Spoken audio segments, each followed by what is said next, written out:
The Volkswagen Golf R gets a refresh for the 2025 model year. And in this video, I'm going to cover the exterior changes, the interior changes, take it for a drive and see what it's like out on the road now, as well as talking about the kind of fuel economy you can expect and also the pricing and how it compares to the competition these days. And so as far as the Mk8.5 version of the Golf here, well, the one thing we'll get right out of the way right now is that there is no manual anymore. They got rid of it. They say that it's because the rest of the world doesn't have a high enough manual take rate, and so they couldn't justify it for just America. So as a result, they're all dual clutch automatic now. You know, it's unfortunate, but as of right now, it is what it is. What can you do? And so if you don't want the automatic, there's other options out there I'll discuss later in this video. If you do want the automatic though, there's some really nice changes here for 2025. So as far as the styling changes, right up front here, you can see that you get some new headlights that have an adaptive beam now that swivels with the steering wheel. And that's, you know, a nice improvement, as well as just having a new look to it there. It's a little bit of a sharper, slimmer light than before.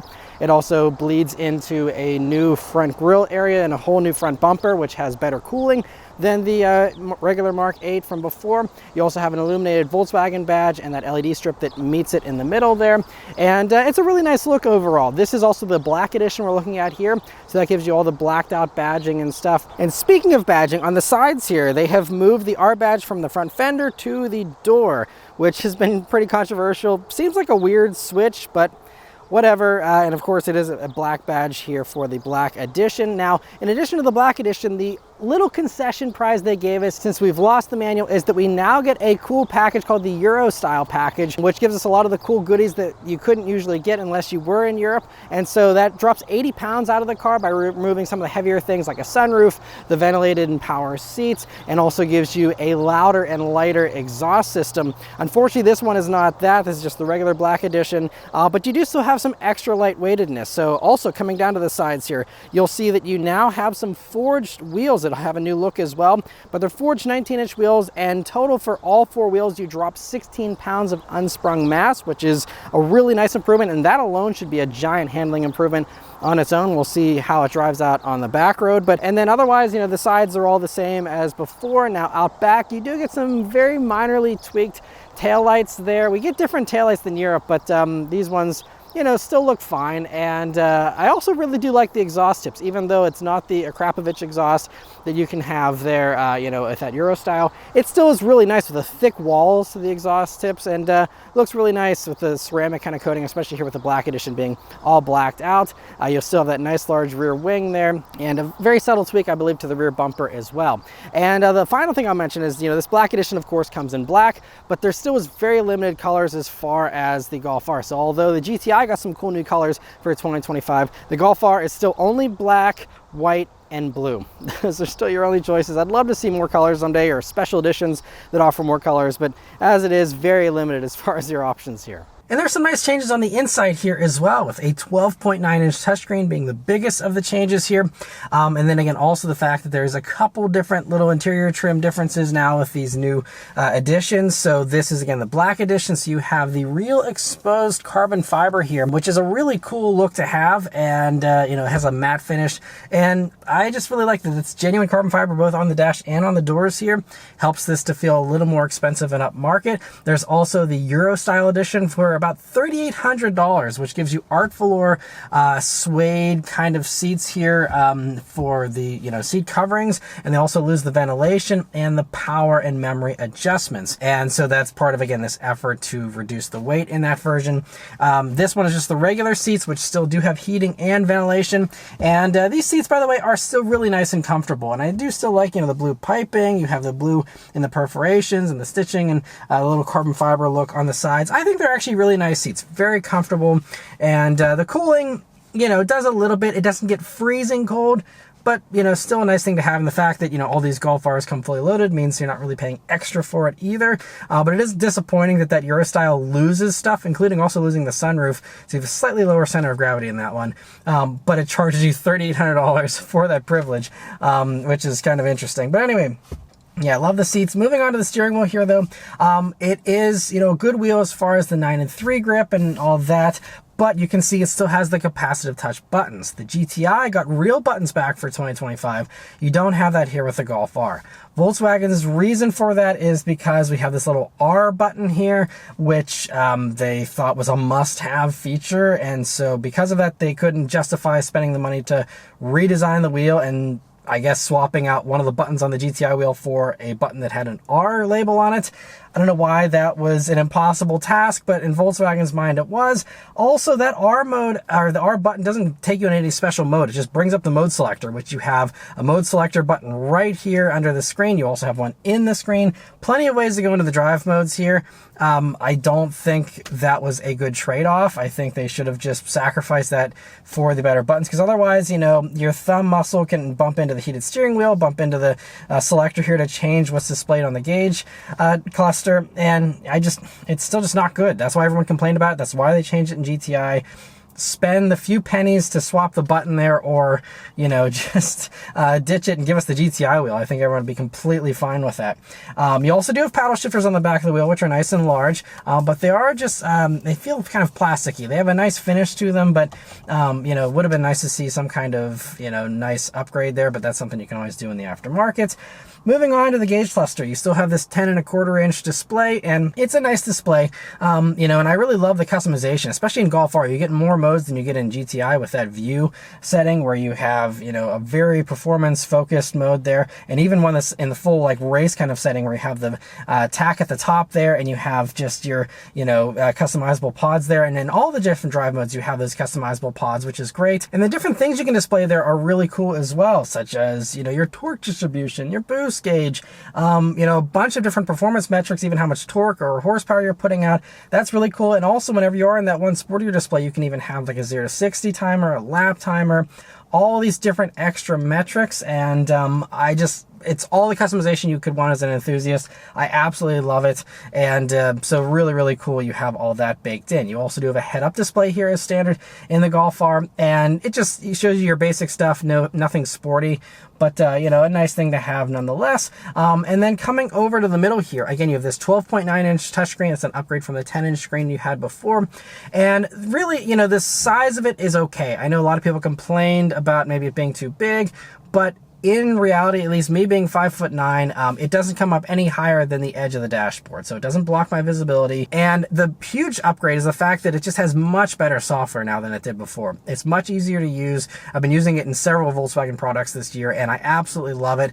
You always have this ever-present row of climate controls, and it's literally one tap to turn on your heated or cooled seats, and everything is very quick and responsive, and even all the other stuff is logically arranged as far as the menus. Apple CarPlay is pretty good, although it did disconnect on me once this week, but other than that, it's been really nice to have a nice large CarPlay display, and just all the little shortcuts with the vehicle button and all that. I mean, it's just phenomenal. Now, you still do have the touch sliders for volume and climate. Thankfully, those are very responsive and still work fine. You also do still have, steering wheel controls for skipping tracks and changing volume, so you don't have to use those, but those sliders are now backlit at least.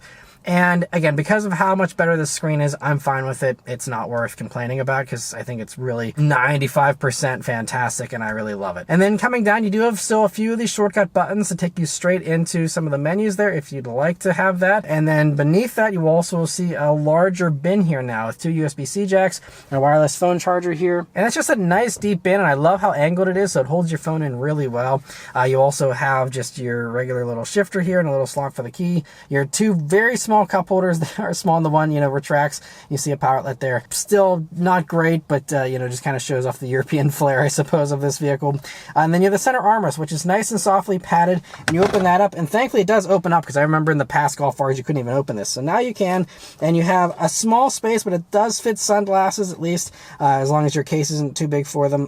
But it's usable for about that and not much else. You do, though, have huge pockets in the doors. You can fit a giant bottle in there, so that's really great. You will also see the speakers there. This has a Harman kardon stereo as standard, and it sounds pretty good. It's not you know, amazing or anything in my opinion, but it's totally fine. It does have a surround mode, which is kind of weird sounding. It just kind of sends too much sound to the rear and it doesn't sound natural. But other than that, you know, in the regular stereo mode, it's really clear and crisp, and yeah, I don't think you'll have any complaints really with it. Moving on to the back seat here in the Golf R, that's all the same. Nothing's changed there. So I'm 5'9", I'm sitting behind myself. You know, I have about an inch or inch and a half of legroom to spare there. You know, it's fine. Obviously, this vehicle though is not going to be super spacious, but it works, and you do have a good amount of headroom at least. And here in the Golf R is also, you know, they come so well equipped that you have heated outboard rear seats, their own little tri-zone climate back there, which seems kind of overboard to have either of those things in a vehicle this small when you're probably not driving people around that often. But they do have their own air vents back there, also a full down center armrest and pockets in those doors as well. Cargo space is also unchanged here, so that means, you know, you have a pretty wide and, you know, pretty usable space. I even did an airport run in this, and when I had that cargo cover removed, I was able to, you know, fit 2 large suitcases stacked on top of each other in there. That's the great thing about the hatch, it's very versatile. And you know, underneath the floor you do have some slight bonus spaces, but you don't have any kind of spare tire unfortunately here, but it's still, you know, gonna be completely fine. And obviously there's other options if you want bigger hatches in this segment, and there's even smaller ones like the GR Corolla, which is even worse back there. So you know, it is what it is, but at least you have the seats that fold down and all that if you want extra practicality. But let's start up and go for a drive. The Golf R here has a unique key, which I really appreciate, that they put the R badge on it there. And a really nice key with the glossy finish, nice and heavy too, and shiny on the sides there. Just a very nice key. And of course it is keyless access, keyless entry, and push button start. So you just leave the key in your pocket, hit the engine start button, and it starts right up. All right, so setting off here in the 2025 Volkswagen Golf R. So the first thing you notice about it, unfortunately the first thing that I notice is the dual clutch transmission here in this thing.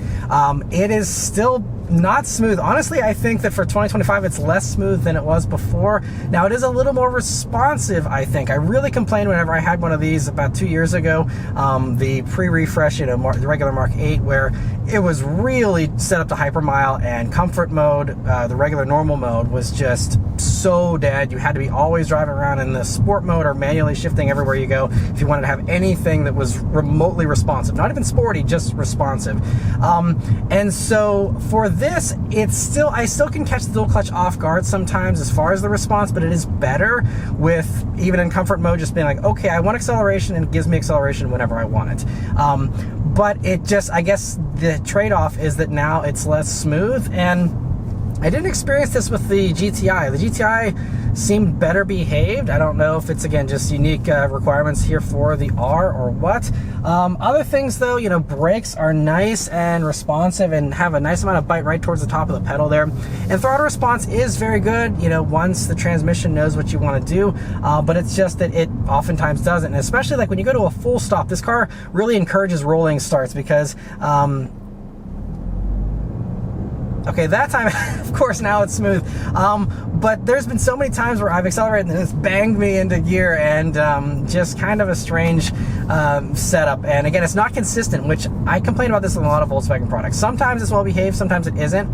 And that inconsistency means you can't ever learn what to expect, because if it was consistently bad, you'd be able to count on that and you know, plan for that, but it's not even consistently bad. Sometimes it's good, and that's what kind of throws you off a little bit. Other things here though, in comfort mode, the ride is pretty nice and smooth. Now again, we have 19-inch wheels with tiny little sidewalls on the tires. You know, the adaptive dampers help. It's nice to have the adaptive dampers. They come standard here on the Golf R, but don't expect this to be insanely smooth for the ride. I still find that it's, you know, a little rough at times. But I'm gonna go ahead and put it up into the race drive mode, which is the most aggressive one here. I'm also going to put the ESC system into its sport mode. And also we have the transmission in its S1 sportiest setting. And let's turn down onto this back road here and see how it accelerates. You also get the louder exhaust, kind of opens up a flap. And here we go. There we go. It took it a second, and then it gets up and goes nicely. And this thing is quick. I'll do a launch later to really display, you know, this thing in its peak acceleration form. But I like the little blow-off sound you get.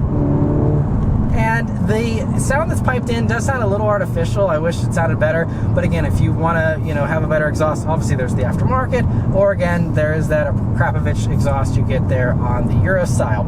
But we do have some power improvements here for 2025. So we still have the 2-liter turbocharged 4-cylinder, the Mk8.5, but it has been retuned now, so it has a wider power band and 13 more horsepower. 328 horsepower now, which also, by the way, takes the bragging right for the highest horsepower as far as the hot hatches goes now. I mean, 13 horsepower is probably not going to be a game changer. 0 to 60 time for these is probably in the low 4-second range, which is insanely impressive for a vehicle that, you know, still only is around $50,000, and, you know, very, very fast. And, you know, that's partially also thanks to this all-wheel drive system, but also thanks to, again, the dual clutch. You know, even though the dual clutch isn't super smooth or super predictable sometimes, at least it is very good whenever you are in the full attack mode. And we're going to try some manual shifts here. Little crackles and pops.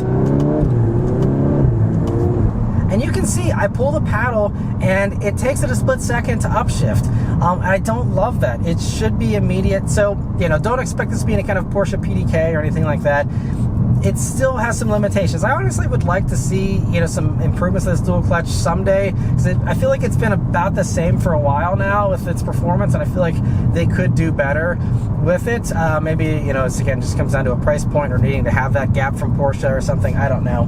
One thing that is nice, though, is you still do have a pretty quiet ride. This road generates a lot of road noise, but it doesn't sound too bad in here. But anyway, kind of some corners here I always take, and let's see how the Golf R handles. It's really, really good. Oh man, it's so good. And you know, obviously this is why you buy a Golf R, is for the handling and also for that all-wheel drive grip that you have here with this, which is really impressive. It can send up to 50% of the power to the rear and 100% of that available power to any one wheel, especially in drift mode, where it's really going to be trying to do a oversteery kind of sensation on you there. I haven't tried out the drift mode here, but you know, I'll take their word for it. You know, I'm not going to do it on public roads, but it's really cool that you have that here. And the ESC Sport mode also gives you a little more leniency just in general, to, you know, power out of corners and all that. But you know, just steering feels really great. Again, these brakes, these 14.1-inch rotors in the front, 12.2-inch rotors in the rear, really give you a nice confidence-inspiring feel. And yeah, it's a torque vectoring rear diff as well. So even if you get on the power too early, going through a corner, it really, you know, works some magic there to, you know, make it as quick as possible, and you know, just really powers you out of that corner very, very well. And so, you know, there's really no changes aside from, again, the wider power band. But I don't think Golf R owners complained about, you know, power anyway. But you know, it's just it is really phenomenal and fantastic, and it really is another level up from GTI. GTI has a lot of the same goodness and also is lighter. These weigh about 3,450 pounds, of course, with the extra all-wheel drive weight here in the Golf R, but it's totally fine because it's still talking under 3,500 pounds. I mean, that's very light for a vehicle, again, with this much power, this much performance. You know, it's still really, really good. So, you know, I wouldn't be hung up on, oh, this feels heavier. And again, if you're worried about that, go for the Euro style, lose 80 pounds, and that closes that gap a little bit too. All right, but we're gonna try and do a launch mode here. So I have everything in its correct setting here: ESC Sport, Race Mode, and Sport Transmission. Here we go. Launch control active, 4,000 clutch dump. Yes, very nice and quick. Honestly, there it's super smooth. I'm guessing they're trying to preserve the transmission for repeatability purposes, but it doesn't, you know, bang into gear or, you know, dump the clutch. It really seems to kind of feather it in smoothly, which I guess helps with, you know, putting power down and all that. But it doesn't feel quite as extreme as I was expecting, to be completely honest. We also do have a few other drive modes here, though. In addition to that drift mode I mentioned, there's also a special mode, which is a Nürburgring mode, essentially, where I believe it softens up the dampers to better cope for the Nürburgring, but does give you everything else in its sportiest setting. And so we're going to try that out here when we go uphill around some of these corners, and far from a Nürburgring, but they say this mode, you know, does help whenever you are on a back road, and certainly could be a nice difference compared to that regular race mode, which has everything in its absolute stiffest, sportiest settings. And you know, it does like to lean on the turbo there a little bit. It's kind of surprising that even in the sport mode here, you know, we're not having high RPMs all the time, but because there is a little delay there where I have my foot to the floor and it's like 1, 2, and then it's going. 1, okay, this time it's nice and quick. So it just depends on, I guess, where it's at in the RPM band. If you're in the lower RPMs, that's where it kind of takes it a second. But, you know, in these max attack modes, it should be always ready.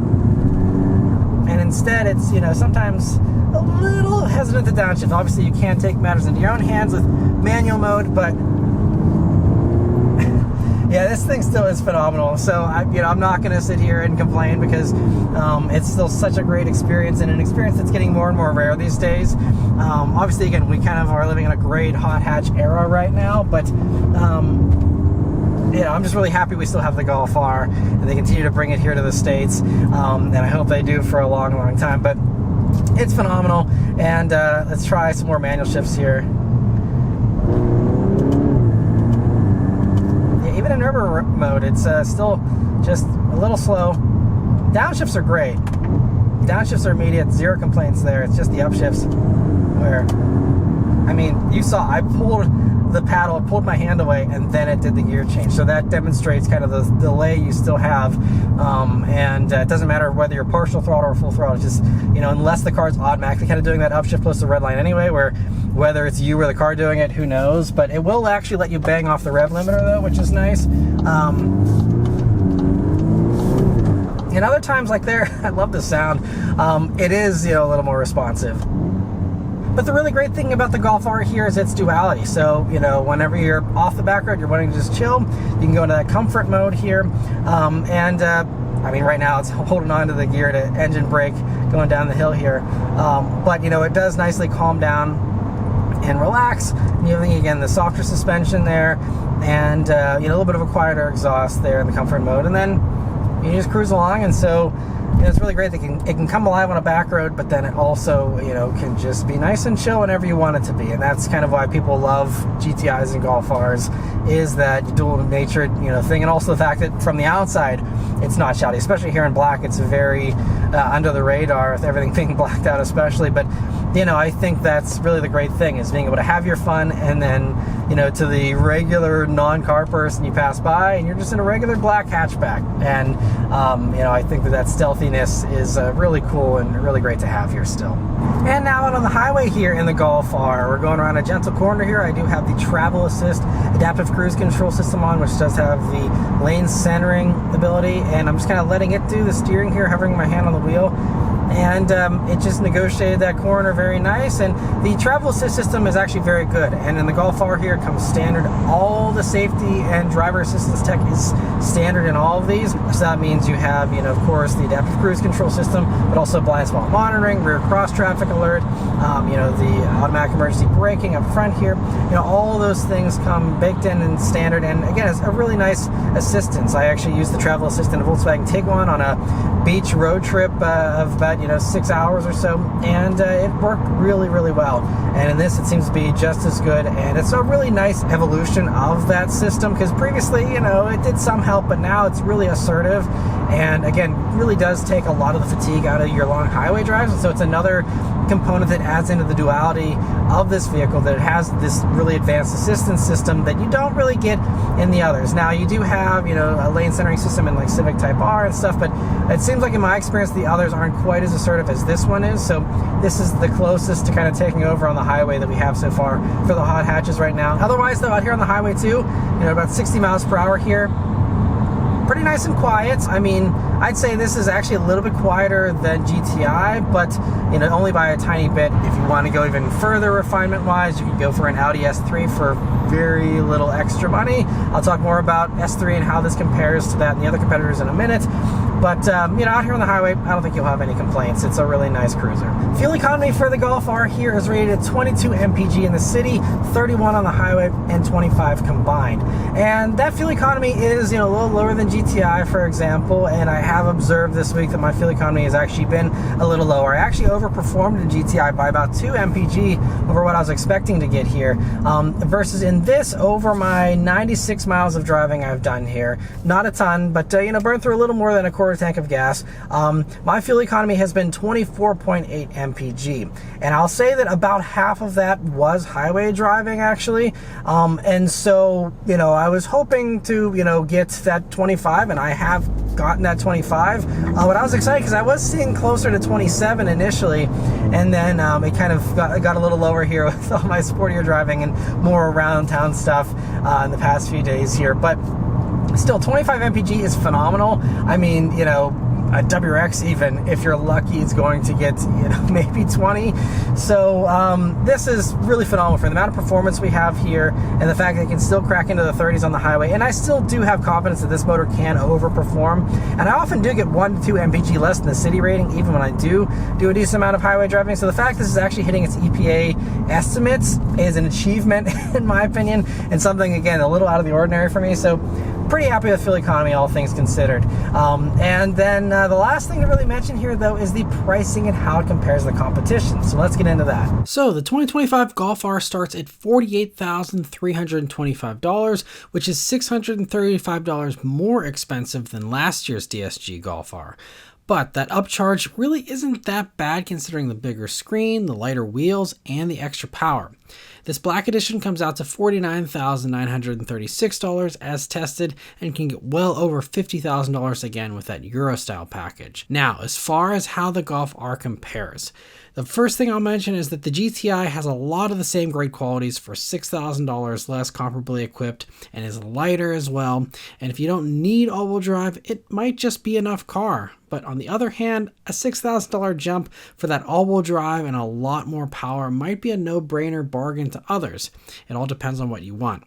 The Audi S3 sedan is another one worth considering if you would prefer a slightly more luxurious experience as far as the cabin noise and the interior materials, but you do lose the heated steering wheel and ventilated seats, unfortunately, in the S3, but it is basically the same price as Golf R and does get that torque vectoring rear diff now as well. Otherwise, if you're after all-wheel drive, there's only 2 other sport compacts that offer it these days, the GR Corolla and the WRX. The GR Corolla is the only other hatch, and the positives are that it still offers a great manual transmission, and its new torque converter automatic is actually really quick and sporty while being smoother than the dual clutch the Golf R has. The downsides of the GR Corolla are 28 less horsepower, a smaller screen, and a smaller hatch, and less luxuries, while still costing $49,000 in its top trim. If you don't care about all those luxuries though, GR Corolla does start much lower at just $40,355 and is a fantastic performance bargain at that price. If I wanted something in this segment, the GR Corolla would definitely be my pick. The only other option is the Subaru WRX, and to its credit, it does offer a manual as well still, and it has a much more spacious cabin, but that's about where the perks end. The downsides are that if you want an automatic in the WRX, you're stuck with a CVT that's less sporty, but probably smoother at least, but you get less luxuries with no option for things like cooled seats or even full leather. And if you want adaptive dampers, you'll be spending $49,000 just like Golf R, and yet you'll be having 57 less horsepower, a less advanced all-wheel drive system, and a lot more exhaust drone. Plus an infotainment screen that's slow and laggy until it's warmed up. So unless you want a manual or a big back seat, you'd be crazy to go for a WRX over Golf R. But like GR Corolla, if you don't care about those luxuries, you can get a WRX for much less, starting at about $39,000 these days. Not as good of a value as the $30,000 WRXs that were available just a couple of years ago, but still $9,000 less than Golf R if you're fine with those compromises. But yes, overall, I really like the Golf R, even though the transmission can be a little bit annoying at times. If you really do want something, you know, with all-weather capability and a discreet package that's comfortable and luxurious, there really isn't anything that matches this, honestly, you know. And so for that reason, I think the Golf R certainly has a great niche carved out for itself here. Would it be my pick? You know, probably not. I'd go for GR Corolla if I needed all-wheel drive, or one of the other, you know, front-wheel drive ones probably still offer a manual. Or even if you want the smoothness, again, GR Corolla's automatic, I think, is going to be smoother with thanks to its, you know, just being a torque converter. But again, if none of that stuff matters, or you're fine, you know, just paddle shifting around everywhere you go and the dual clutch doesn't bother you, then, you know, I think the Golf R is absolutely fantastic, and I've really, you know, enjoyed my week with it. It's certainly been less aggravating than the week I had about 2 years ago in the Maran Mark 8 Golf R. So for that reason, I think if you are shopping newer Golf Rs, I would say definitely go for the Mark 8.5, just for, again, the better infotainment experience, the better transmission tuning. Like, I would actually strongly suggest this over Mark 8. If you're in a Mark 7, you might be fine staying there. But as far as Mark 8s goes, I think this is the one to have for sure. And yeah, so that's anyway all of my thoughts here on the Golf R. Let me know your thoughts on it in the comments below. Huge thanks to Volkswagen for providing me here with this vehicle to review for you guys today. And yeah, thank you all very much for watching, and I'll see you guys on the next one. Take care.